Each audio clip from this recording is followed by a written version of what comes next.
साथियों नमस्कार, जय बद्री विशाल, जय श्रीमन नारायण। स्वागत है आपका। इस समय आप देख रहे हैं एकादशी गुफा। देखिए एकादशी गुफा नर नारायण पर्वत, कंचनगंगा, अलकनंदा मध्य स्थित 12 योजन में हिमवती गुफा विष्णु तपस्थली। इस गुफा के दर्शन मात्र से ही मनोकामना पूर्ण होती है। तो ये यहाँ पर एकादशी गुफा है साथियों, और अभी हम इसके भीतर जाने वाले हैं। देखते हैं अंदर से कैसी नज़र आती है एकादशी गुफा। तो आप बने रहिएगा। श्री बद्रीनाथ धाम से लगभग 2 किलोमीटर पहले एकादशी गुफा पड़ती है, और ये जो रोड जा रहा है ये सीधा यहाँ से 2 किलोमीटर दूर श्री बद्रीनाथ धाम है। तो अब चलते हैं एकादशी गुफा के अंदर।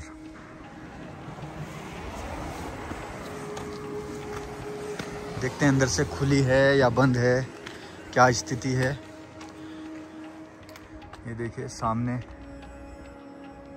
का दृश्य।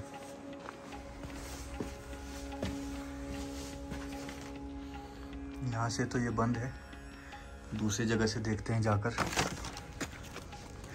अब पहले मैं उस गुफा में गया था, अब यहाँ से उसके ठीक सामने आया हूँ, और देखते हैं यहाँ से भी ये बंद ही लग रही है, शायद बंद हो गई है। साथियों मैं गलत चला गया था, और ये एकादशी गुफा है जो कि मैंने आपको सामने से दिखाया था, देखिए। और पर आपको ना उससे पहले से ही जो देखिए ये रास्ता जाता है यहाँ पर। और सर्वप्रथम भगवान महादेव जी विराजमान है। हर हर महादेव, नमः पार्वती पते, हर हर महादेव। और साथियों आप दर्शन कीजिए, और ये वाला रास्ता जाता है एकादशी गुफा, और मैं उधर चला गया था पहले, पर अब मुझे यहाँ पर जाना है। तो चलते हैं, आगे बढ़ते हैं। तो इसी रास्ते से आपको जाना है एकादशी गुफा में। और ये देखिए सीधा रास्ता अंदर एकादशी गुफा में जाता है। अब अंदर देखिए हमें क्या मिलता है, वहाँ जाके आपको भी दिखाऊंगा। तो आप वीडियो में पूरे बने रहिएगा साथियों। साथियों देखिए गेट पर आ चुका हूँ मैं एकादशी गुफा के। ये वाला गेट है, और यहाँ पर है श्री बद्रीश गंगा वाटिका नमामि गंगे योजना। तो ये रास्ता जो है जंगल में जा रहा है, इधर वाटिका है, और इस वाले गेट से आना है। पहले मैं उधर चला गया था, और फिर थोड़ा सा पीछे जाकर, और वहाँ पर भगवान भोलेनाथ जी हैं, वहीं से सीधा डायरेक्ट यहाँ पर रास्ता आता है। तो चलते हैं। ये देखिए श्री रणछोड़ विष्णु जी उत्पन्ना एकादशी हिमवती गुफा श्री बद्रीनाथ धाम। तो अब आगे चलते हैं, और ये देखिए यहाँ पर अंदर हमें जाना है इसके गुफा के। महाराज जी किधर आना है? अच्छा आगे, इधर से पीछे से। अच्छा तो यहाँ पर महाराज जी भी हैं साथियों। ये गुफा है महाराज जी, यहाँ पर निकाल देता हूँ मैं चप्पल। महाराज जी नारायण, जय बद्री विशाल। महाराज जी जय बद्री विशाल। तो जय माता एकादशी, जय बद्री विशाल। तो ये एकादशी गुफा है। अभी महाराज जी से यहाँ के बारे में पूछेंगे, यहाँ की क्या कथा है, और आप दर्शन कर लीजिए। जय माता दी, जय माता दी। ये देखिए बहुत ही सुंदर दर्शन। श्री उत्पन्ना एकादशी, जय बद्री विशाल। अभी हम एकादशी गुफा से बाहर आ चुके हैं, और यहाँ के चारों तरफ का दृश्य मैं आपको दिखाऊंगा साथियों। और यहाँ से बाहर से रास्ता जाता है। तो अभी हम जो है ऊपर जा रहे हैं, गुफा जहाँ पर है उसके ठीक ऊपर जा रहे हैं, और आपको दिखाते हैं यहाँ पर क्या क्या दृश्य आपको देखने को मिलेगा। ये देखिए पूरा, इधर मैंने आपको पहले भी बताया था, इधर पूरा जंगल है, और ये वाटिका है। ये देखिए यहाँ पर, और गुफा इस शिला के नीचे है। इस शिला के नीचे गुफा है। ये देखिए आप दर्शन कीजिए इस शिला के। इस शिला के नीचे गुफा है, और यहाँ का चारों तरफ का दृश्य आप देखिए कितना सुंदर दृश्य है श्री बद्रीनाथ धाम का। श्री बद्रीनाथ धाम से 2 किलोमीटर पहले ये गुफा पड़ती है। तो आप यहाँ पर आ सकते हैं, दर्शन कर सकते हैं। यहाँ की कथा अभी थोड़ी देर बाद आपको मैं बताऊँगा। हर हर महादेव। तो ये शिला है साथियों, इसी शिला के नीचे एकादशी गुफा है। उधर हमारे सामने है, देखिए ये ये नारायण पर्वत है, माफ़ कीजिएगा, नारायण पर्वत। और इधर ये नर पर्वत है साथियों, ये वाला नर पर्वत है। और इसके ठीक पीछे जहाँ आपको बर्फ़ दिखाई दे रही है, बर्फ़ का ग्लेशियर है, ये है कुबेर पर्वत। तो अब हम चलते हैं नीचे, जहाँ से आए हैं वहीं पे वापस चलते हैं और महाराज जी से वार्ता करते हैं। साथियों पहले मैं यहाँ से आ रहा था, देखिए पहले मैं उस गुफा में गया, फिर इधर से आया, रास्ता बंद मिला, और फिर पीछे जाकर ये सीधा श्री बद्रीनाथ धाम जा रहा है रोड, यहाँ से 2 किलोमीटर है। और फिर आगे पीछे से वहीं से रास्ता ऊपर आता है, फिर यहाँ पर आप आ सकते हैं एकादशी गुफा में।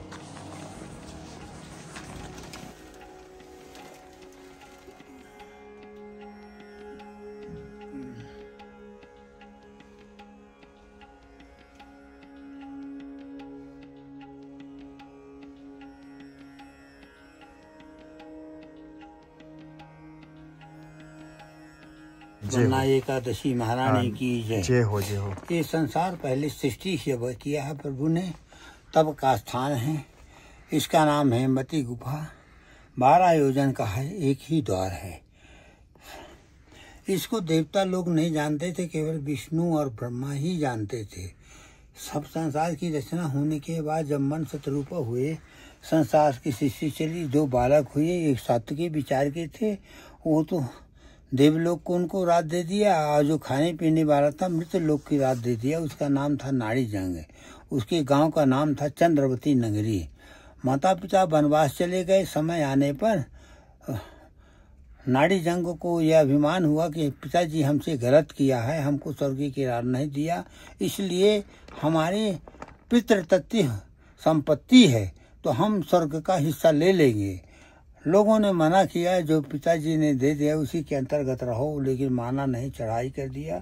चढ़ाई करने में हार गया। हारने के बाद उसकी बुद्धि पलट गई, क्योंकि पहले बनती हैं तकदीरें, फिर बनते हैं शरीर। तो इसीलिए तकदीर में जो लिखा उसको कोई काट नहीं सकता है। आया, और जब आया तो कहा अब मैं गद्दी में नहीं बैठूंगा जब तक मैं स्वर्ग की प्राप्ति निकल लो। भगवान के मंदिर में बैठ गया।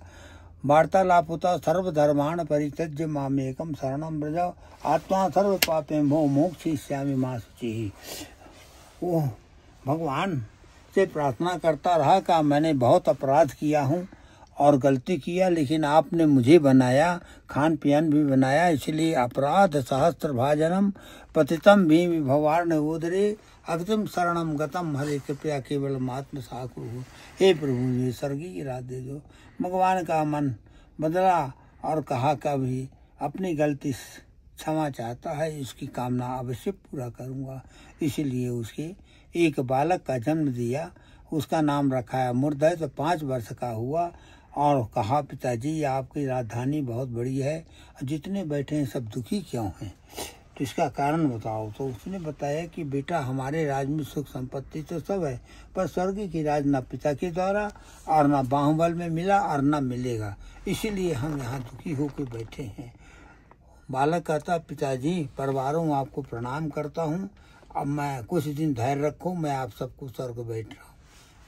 वो सबको प्रणाम करके कैलाश चला गया। कैलाश में घोर तपस्या किया। तपस्या करने के बाद शंकर जी प्रकट होकर थे, उससे वरदान प्राप्त किया कि मैं ब्रह्मा की सृष्टि से ना मरूं, इसीलिए अजर अमर हो गया। आ गया चंद्रवती नगरी। यहाँ तो देखा कि वो तो लड़का आ गया, क्योंकि छोटा था तो कई बाग चीते खा गए होंगे, लेकिन जो भगवान की शरणागति जाता है उसको कभी कुछ नहीं होता है, कष्ट तो आते हैं।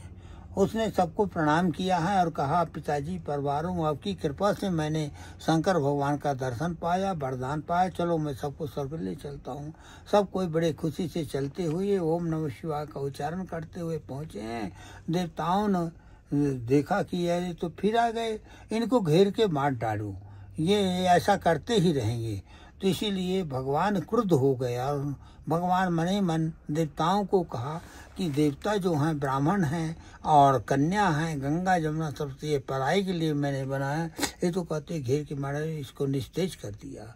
इसीलिए जब दोनों का संग्राम हुआ तो सारे देवताओं को खदेड़ के यहाँ ले आए और यही स्थान है जहाँ आप खड़े हो, यहीं सब सारे छिप गए। यहाँ बर्फ ही बर्फ था, पर इस गुफा को पता नहीं था। जब छिप गए नहीं मिले तो देवताओं की जगह में जाकर के स्वर्ग में सब कोई अपना स्थान जमा लिया और वहाँ स्वर्ग की प्राप्त कर ले। लेकिन मूर्ख दैत्य के पाप आ गया कि सारे देवता भाग गए, ये विष्णु बचा है, तो विष्णु को भी मैं जीत करके तब मैं स्वर्ग में बैठूंगा। सब कोई कहे, लेकिन किसी ने कहा नहीं माना, कहा कोई चढ़ाई कर देगा तो मैं रखवाली कर रहा हूँ, आप लोग बैठें, बहका दिया। उसने प्रतीक्षा करने लगा समय की। समय आने पर देवता लोग जब यहाँ 5-6 दिन रुके और जब कोई न दिखा तो शरण में गए क्षीरसागर और कहा प्रभु जी हमारे साथ ऐसा ऐसा है और हम मृतलोक में घूम रहे हैं, तो इसलिए त्राहिमाम रक्षा करो। भगवान को बहुत दया लगी, सबको साथ में लेकर के भगवान फिर स्वर्ग में गए, संग्राम किया। संग्राम में सारे देवताओं पर पिटाई किया, सारे छोड़ करके भाग गए। तो भगवान ने 1 वर्ष तक संग्राम किया है। संग्राम करने के बाद जब मूर्त आया तो भगवान ने कहा इसको कैसे मारूं, ये तो धर्मी है, पापी है नहीं, इसको पापी बनाओ। यदि नहीं मरता तो देवता गाली गली के। इसलिए भगवान ने वो रण छोड़ दिया। जब रण छोड़ दिया तो उसके अभिमान आ गया। अभिमान एक महान पाप है कि तुझे ढूंढ करके ही मारूंगा, चाहे जैसे भी हो। तो भगवान ने कहा ढूंढ लेना। 3 लोग 14 वन ढूंढा, 1 वर्ष बीत गया परंतु भगवान को नहीं पाया। तो मृत लोक आ गया। यहाँ आया तो बर्फ रोने लगा और कहता है कि मर तो गया नहीं, गया तो गया कहाँ। उसके हृदय में आभास आया कि हिमालय बहुत बड़ा पर्वत है भारत के अंदर। तो इसलिए आगे चला। एक 60,000 फुट का ऊपर पत्थर दिखता है, जाके देखा उसमें देते एक कमल फूला है। कमल पत्थर में कैसे होगा, उखाड़ के फेंका है तो एक छिद्र दिखा है। उसी समय उसने छोटा सा रूप धर करके उसके प्रवेश किया है। जैसे देखा तो भगवान एक पीता में रख के भजन कर रहे हैं। शांताकारम रण छोड़ विष्णु नाम पड़ा। हेमवती गुफा सैनम पद्मनाभम सुरेशम विश्व पालन करता गगन सादृशम मेघ वर्ण सुभांगम देव हितार्थ कमल नयनम योगी आत्मचिंतन विधान गम्यम अर्थ धर्म मोक्ष मुक्तिदायकम वंदे विष्णु भव है सर्वलोक नाथा। सब कुछ के दाता आज धरती में लेट के देवताओं के लिए तपस्या कर रहे हैं। इतने में जब देखा तो भगवान लेटा हुआ है, सो रहा है।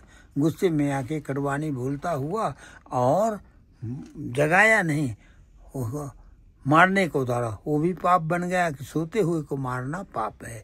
इसीलिए एक बिजली की चमक आई जो 3 कोस की धरती को बिगाड़ देती है और पेड़ पौधे और मनुष्य गिर जाते हैं।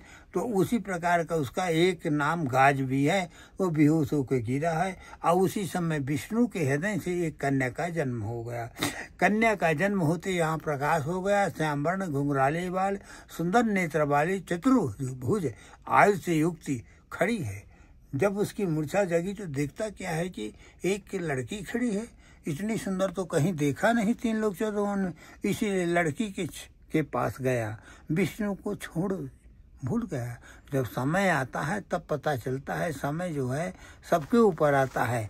तो जहाँ जिसका मौत है वहाँ जाना ही पड़ता है। आही न आवे ताही को ताही तहाँ ले जाए, जैसी हुई हो बिता वैसे मिले सहाय। वही आज समस्या आई। छोरी से कहता है अरे छोरी मुझे वरण कर लो, मैं तुम्हारे लायक है। लड़की चुप हो गई। दोबारा जब बोलता है तो लड़की कहती है कि मैं लड़की की जाति हूँ, वरण जरूर करूँ, लेकिन मेरी प्रतिज्ञा है कि जो कोई मुझे संग्राम में जीत ले उसी को वरण को कहे हो जाए संग्राम। दोनों का संग्राम हुआ है। लड़की ने इसको सिर को काट दिया, सिर देवलोक में पड़ गया, धड़ यहाँ पड़ा। अब देखा तो भगवान भजन कर रहे हैं तो कैसे जगाए, इसीलिए भगवान को जगाना उचित नहीं है। और अष्टाक्षरी मंत्र का एक झाड़ी के अंदर बैठ करके जपन करने लगी। अर्धमाला जैसे हुआ तैसे भगवान का हृदय कंपायमान हुआ कि कोई मुझे दुखी होकर बुला रहा। भगवान चतुर्भुज रूप में खड़े हो गए सामने और वहाँ खड़े हैं। चारों तरफ देखा तो यहाँ तो संग्राम है, भूमि है। चारों तरफ देखा, आगे गए तो क्या देखते कि एक आदमी का वो पड़ा है, उसके चारों तरफ घूम देखा तो ये तो वही है जिसको मैं हार के मान के आया था। इसको कौन मारे, यहाँ आया तो आया कैसे। आगे बढ़े तो एक झाड़ी के अंदर से चमक आ रही थी। भगवान सोचिए यहाँ झाड़ी के अंदर चमक क्या है। आगे बढ़े तो देखे एक छोटी सी छोरी जो है तो भजन कर रही है। भगवान ने कहा, अरे देवी तू कौन है, तेरा क्या नाम है, इसको कौन मारा। कानों में झनक पड़ते हुए लड़की उठी है और कान माला कंठ में डाली और कहती है, पिताजी आप जो विस्मय करते हैं, आपको सोते समय जब इसने मारने को दौड़ा तो आपके हृदय से मैं जन्म लेके इसको आत्ताई पापी को धराशायी किया। और मैं कौन हूँ, मेरा क्या नाम है, मैं खुद नहीं जानती क्योंकि मेरे जन्मदाता आप हैं। भगवान बहुत अंदर अंदर रोया और कहा, हे कल्याणी तुम मुझे सोते हुए को बचाई है। आज अगहन का महीना कृष्ण पक्ष को 11 का दिन तेरा जन्म हुआ, तेरा नाम एकादशी होगा, तो इसलिए इसका नाम पड़ा उत्पन्ना एकादशी। बोलिए उत्पन्ना एकादशी महारानी की जय हो। कथाएं बहुत हैं, बोलो उत्पन्ना एकादशी। रणछोड़ विष्णु भगवान की जय, बद्रीनाथ भगवान की जय, सभी भक्तन की जय। जय जय नारायण। जय बद्री विशाल। तो महाराज जी आपको किस नाम से यहाँ पर जानते हैं? मुझे एकादशी ही बाबा बाबा कहते हैं जी। वैसे मेरा नाम है स्वामी राम जगत गुरु स्वामी राम देवाचार्य जी महाराज। यहाँ कार्ड नहीं पड़ा है? अच्छा, ये वाला है या कोठी? ये है स्वामी फलाहारी जी। उम्र 88 साल है आपकी उम्र? हाँ। अच्छा है? आपकी उम्र 88 साल है? 92 हो गई। अच्छा ये पुराना होगा? ये पुराना है। हाँ। तो आपकी 92 साल हो गई उम्र? हाँ 92। अभी वही एक अभी दिसंबर आएगा ना तब हो जाएगा। आप तो बहुत कठिन तपस्या यहाँ पर कर रहे हैं साथियों। बहुत ही ज्यादा ठंडा है, इसमें माइनस तापमान है। और अरे हमें कुछ नहीं व्याप्त होता, थोड़ा यही कि कष्ट है कि पहले तो जंगल वालों ने किया वो कुछ नहीं बिगाड़ सका। अब यह है कि थोड़ा पानी का कष्ट है और बाकी सब ठीक है। बिजली भी अगर आपको ना मैं आपको अपना नंबर दे दूंगा। हाँ। अगर कोई भी समस्या होती है आप जो है मुझे कॉल कर देना। हाँ। ये तो हो जाएगा पानी जो हम आज पानी ले आए 2 कंटर। हाँ, 1-2 दिन के लिए हो जाएगा। 2-3 दिन को पुजाऊंगा। और बाकी यदि बाद में आवश्यकता पड़ती है तो आप मुझे कॉल कर देना, मैं आ जाऊंगा। कोई आदमी तो आवे ही करेगा, ये कहता हो ना। जी जी जी। इतना हो गया बहुत है। जी जी। और धीरे धीरे अब ये सामान लगाऊंगा। जी जी जी। और बाकी मैं निकल जाऊंगा। जय बद्री विशाल, जय नारायण। ठीक है साथियों, इस वीडियो में इतना ही रखते हैं। और यदि वीडियो अच्छी लगी तो लाइक जरूर कीजिएगा, चैनल को सब्सक्राइब जरूर कीजिएगा। और जब भी आप श्री बद्रीनाथ धाम में आए तो आप एकादशी गुफा आ सकते हैं। एकादशी गुफा बद्रीनाथ धाम से रोड पर ही है, बिल्कुल रोड पर किनारे हैं। 2 किलोमीटर पहले पड़ती है आपको। बस यहाँ से एक मोड़ आप पार करेंगे तो श्री बद्रीनाथ धाम आपको देवदर्शनी आ जाएगा। तो ठीक है साथियों, धन्यवाद। जय बद्री विशाल महाराज जी। जय बद्री विशाल, जय बद्री विशाल।